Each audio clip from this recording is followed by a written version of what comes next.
So yun, good morning mga ka-rescue. Pabiyahe na tayo ngayon. So magawa lang ako ng short video dahil mayroon nag-comments sa video ko na gusto niya i-testing yung gusto niya makita yung 2.7K na 60 fps dito sa A11 Pro. And so yun ang gagamitin kong setting ngayon. Ayan, set na natin siya.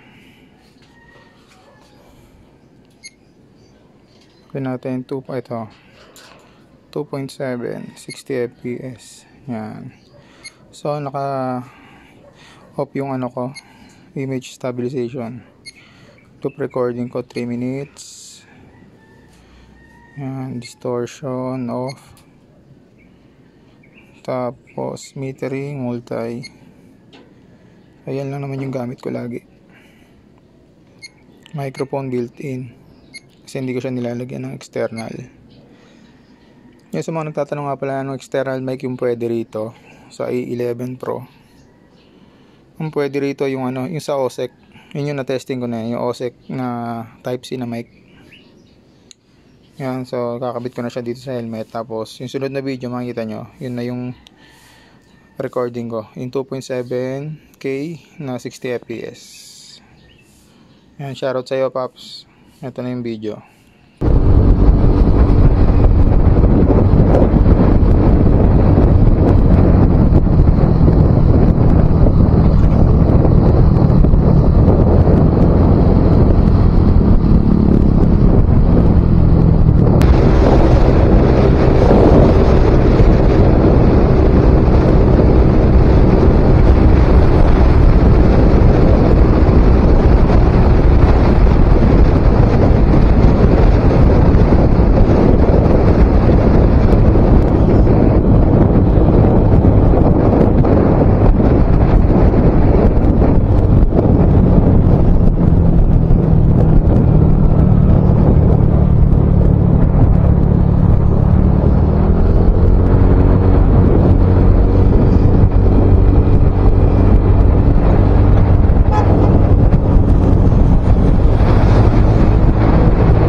Yan yung kaninang umaga papasok ako sa trabaho.